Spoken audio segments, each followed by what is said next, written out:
I don't think people understand just how ingenious Viking homes really were.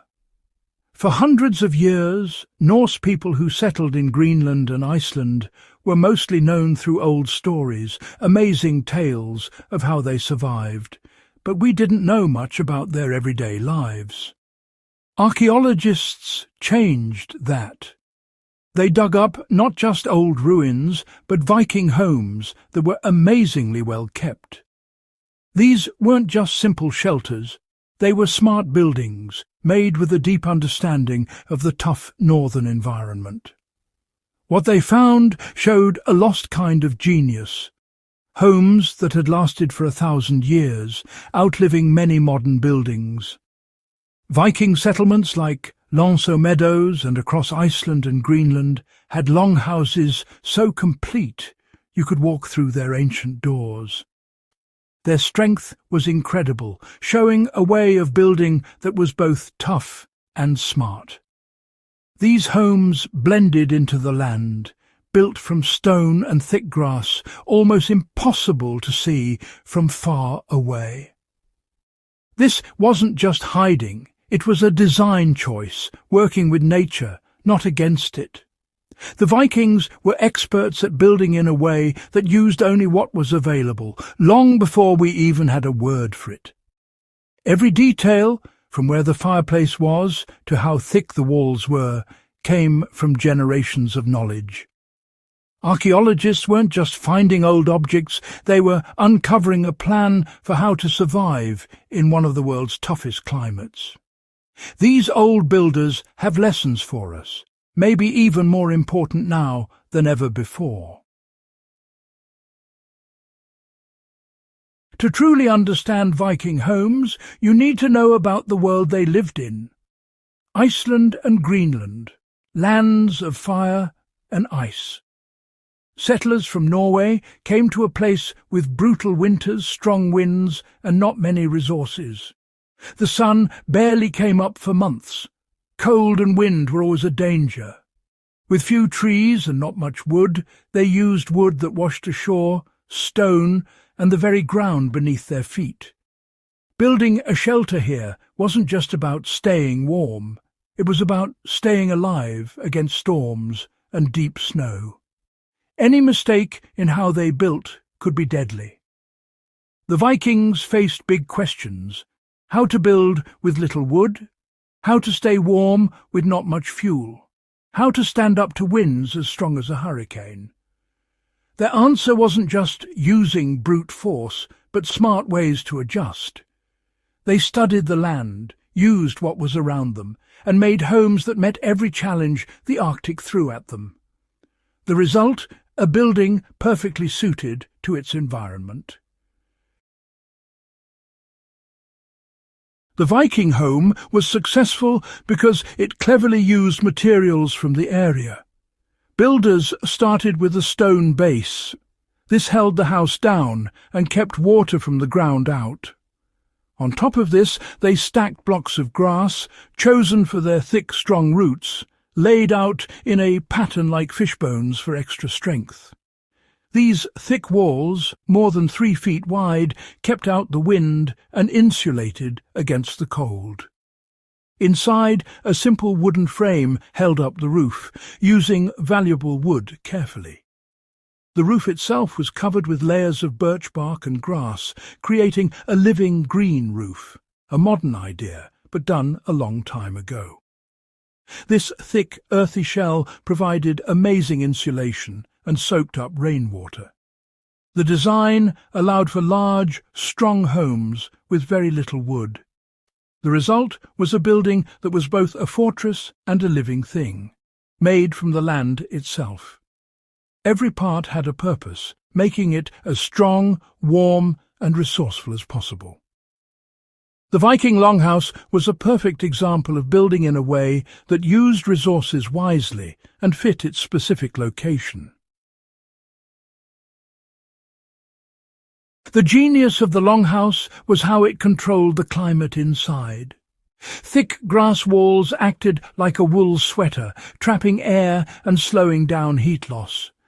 With a fireplace in the middle, the home stayed warm all winter, using very little fuel.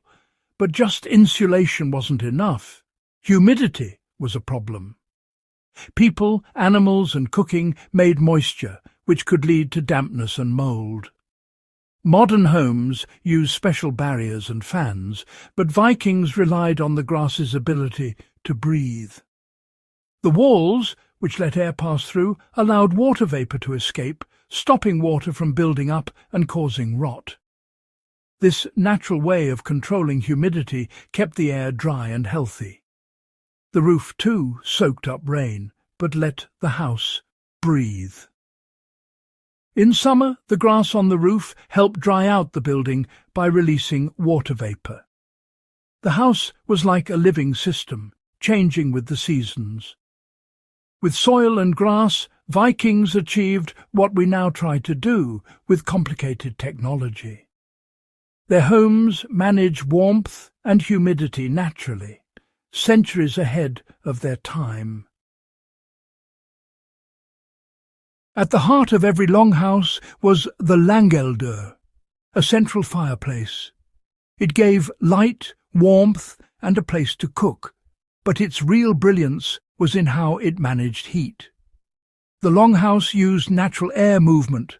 Hot air from the fire rose to the roof, spread out, then dropped down along the walls. Raised sleeping platforms along the walls caught this falling warmth. Cold air gathered in the middle aisle, was reheated by the fire, and the cycle continued. This natural circulation spread heat evenly, avoiding cold spots and dampness. The design kept water from building up and kept wooden platforms dry. The whole building became a finely tuned machine for warmth. The Vikings understood how air moved and how heat worked by watching things for generations. Their homes were balanced, efficient, and comfortable, without modern technology. Keeping out the cold was very important, but so was letting air in and out. The long fire made smoke. Without good airflow, the house would be deadly.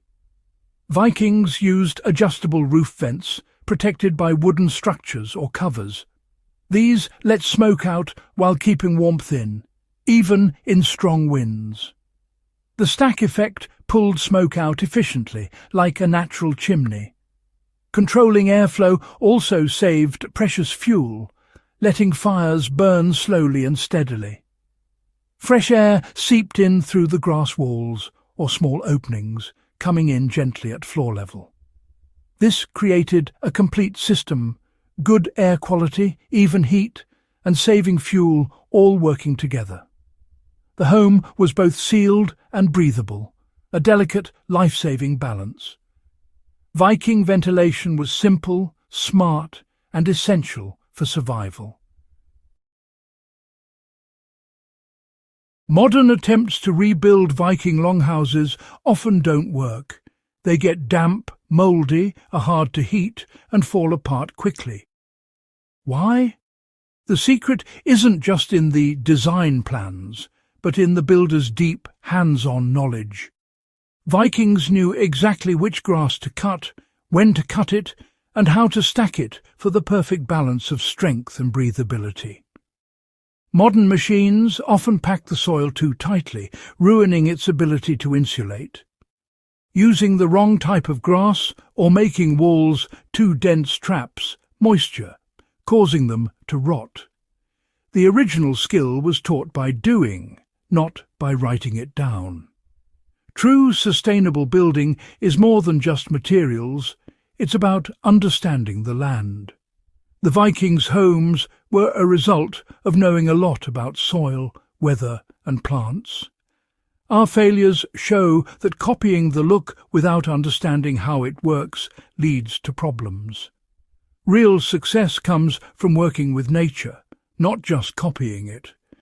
The lesson building in a way that uses resources wisely is a living tradition, not just a set of rules.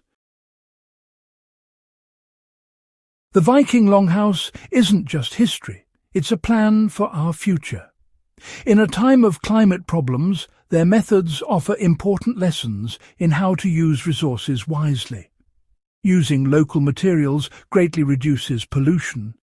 Breathable walls manage humidity naturally. Designing buildings to use natural heat reduces the need for fuels like oil and gas. The Longhouse was a building that produced no carbon emissions and worked very well, centuries ahead of its time. For modern people who want to live off the land, it's a guide to being self-sufficient and strong. The simplest solutions, born from respecting nature, are often the most effective. The Vikings were master engineers, not just fighters. Their homes invite us to remember forgotten knowledge and work in harmony with the land.